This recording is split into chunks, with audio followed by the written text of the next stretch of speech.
Hello and welcome. I'm going to be guiding you through a very simple but very amazing breath technique that I'm going to call full yogic breath. What is full yogic breath? Why full yogic breath? Oh my goodness. Can I tell you how often I have taught a public class and I like to sit people down and begin with the breath? I want to drop into the breath before we even get to moving. And there are times where I'll offer an invitation always to soften the gaze or close the eyes and just begin to move internally and breathe. And there will be people that are fidgeting, that want to strangle me as I do this. I can see it in their eyes and their face. They are like, "What are you asking me to do? I am here for a workout." No, my friend.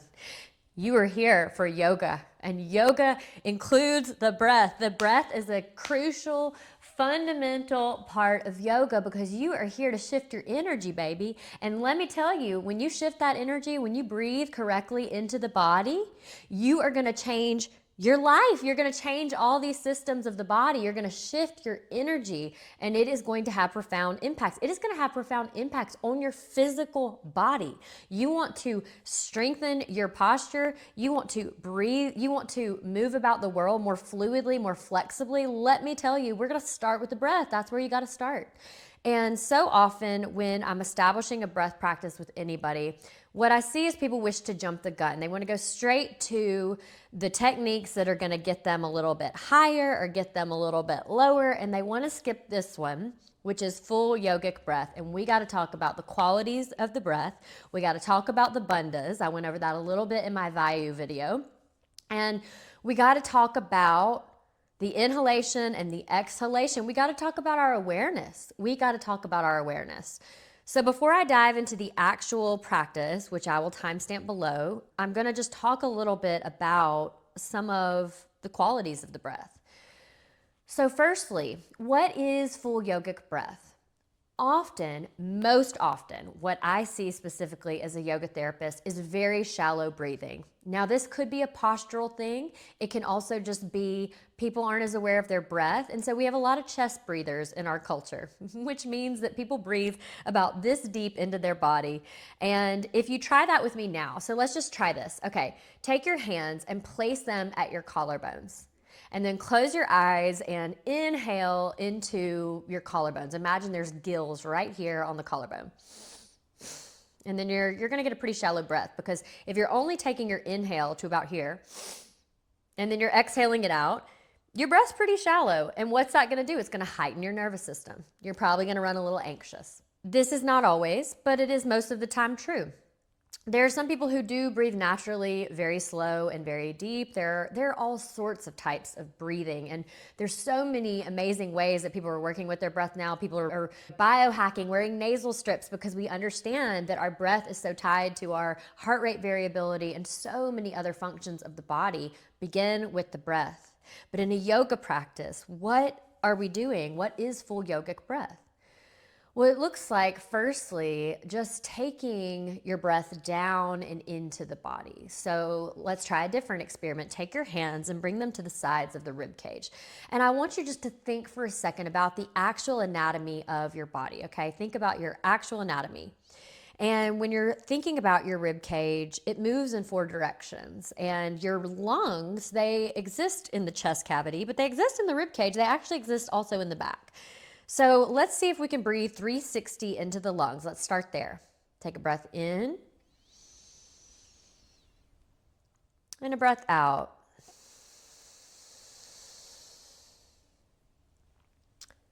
Take a breath in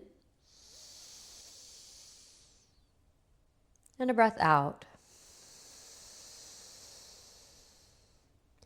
Okay, so maybe you notice the rib cage moving out 4 directions. Now let's see if you can take the breath even lower. Like, we don't actually have lungs in our belly, but we do have our diaphragm, which flattens and contracts. So imagine that you're taking a big breath in, but you could breathe into the belly. So have you ever heard of belly breathing? Let's try that. So take a breath in, fill the lungs, and then exhale, let it go out the nose the way it came. And then once more, breath in, fill the lungs. And exhale, let it go. Okay, so that's a place to start. Now let's start with our actual body. How are we sitting? Where are we sitting? Right now, I have a block between my thighs. That is totally an option. And or if you're at home and you don't have a block, you're welcome to also sit in Sukhasana. I like to sit with a rolled up towel or even a little small thin pillow underneath me just to release the hip flexors away. And what you want is to imagine, essentially, if you think of yourself as being on like a 3-footed stool, you want it down onto the ground and then you want the crown of the head lifted. This is creating an energetic channel, and then we're going to take our awareness in. Okay, we're going to talk a little bit about these bandhas, about the breath.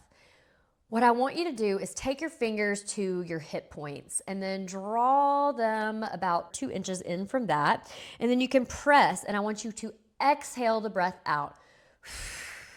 And when you do that, make that noise. Sigh the breath out. And press in with your fingers. And what you'll feel is a contraction of the low belly. You'll feel a hint of a contraction.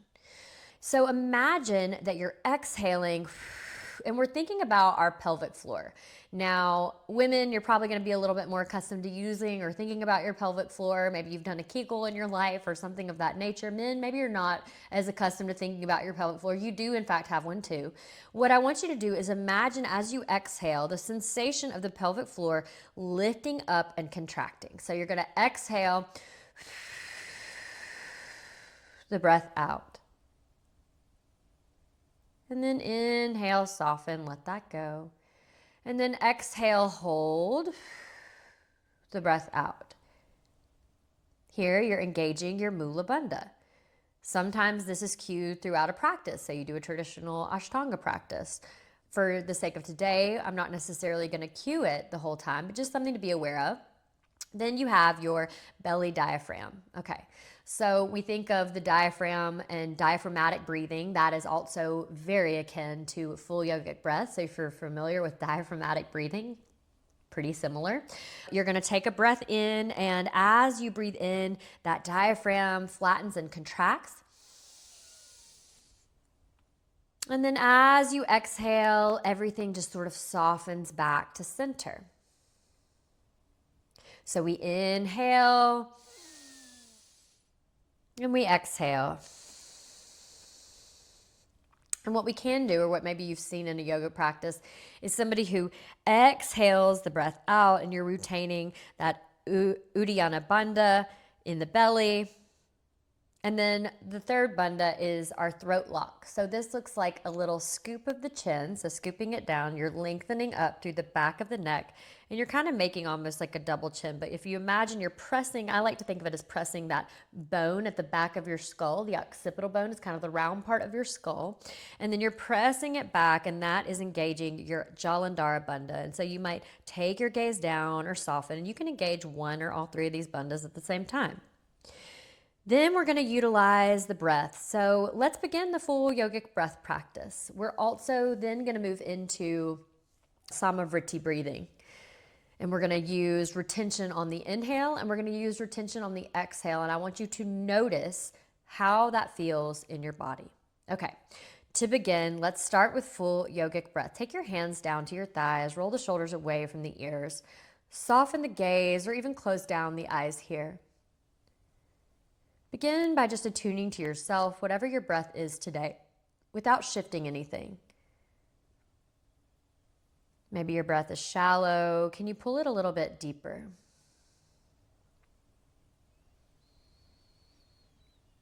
Can you breathe into all 4 quadrants of the torso? Can you let your rib cage move north-south, east-west as you inhale?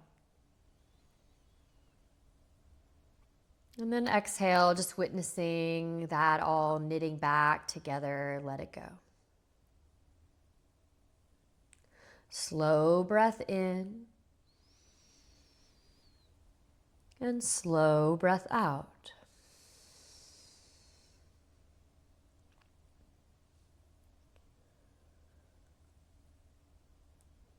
Breathing in, you're breathing in. And breathing out, you're breathing out. The yogic breath has 4 qualities. It is slow and steady, smooth and supple. So it is slow or dirga. It is steady or sthira. It is smooth or masirna. And it is supple or sukha. Slow and steady, smooth and supple. So in the mind's eye, just bringing your awareness to those four qualities. Can you make your breath a little bit more subtle or supple? Can you slow the breath in and slow the breath out?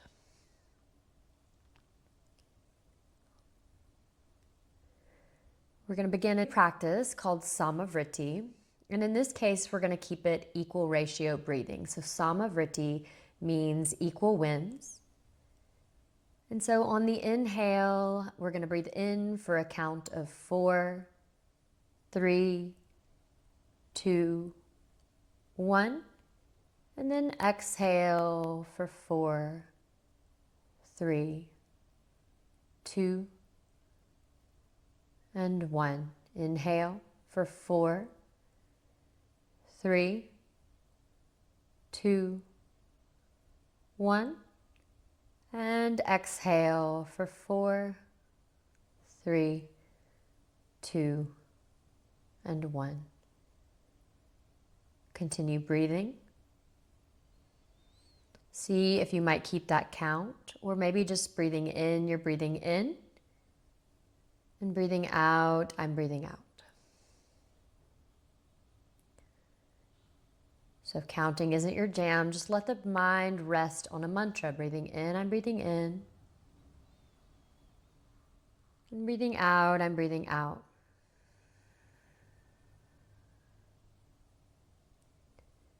We're going to practice a little retention today and just note how this feels in the body. If this isn't for you, let it go at any time. On the inhale, fill the lungs for 4, 3, 2, 1. Hold it at the top for 4, 3, 2, 1. And then exhale, 4, 3, 2, and 1. And then hold it at the bottom for 4, 3, 2, and 1. Inhale for 4, 3, 2, 1. Hold it at the top for 4, 3, 2, and 1. Then exhale for 4, 3, 2, and 1. And then hold it at the bottom for 4, 3, 2, and 1. Continue on like that. You're breathing in. And then you're holding at the top. This is known as kumbhaka, breath retention. And then as you exhale, letting it go. And then holding at the bottom for rachaka. Continue on now, back to Vritti. Breathing in, you're breathing in. And breathing out, you're breathing out. Breathing in, you're breathing in. And breathing out, you're breathing out.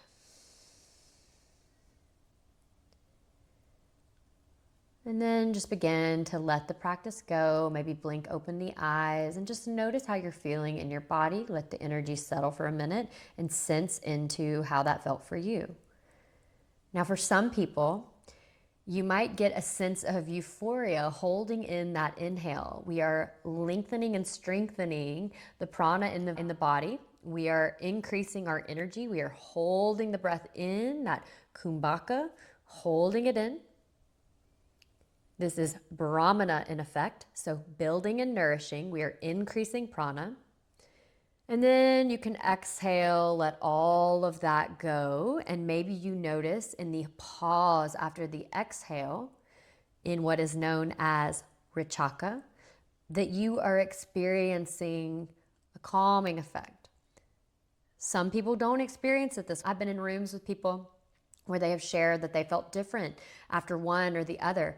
I know sometimes for me, if I hold the breath out too long, I start getting anxious about when I can breathe in again, get a little bit of that euphoric prana in the body. And so likewise, vice versa, I've heard it the other way too. We just want to focus on long, slow, deep breaths, and we want to breathe slow and steady, smooth and subtle or supple. Now, this is before we get into any of our other techniques like Ujjayi or breath of fire. This is a place to start from.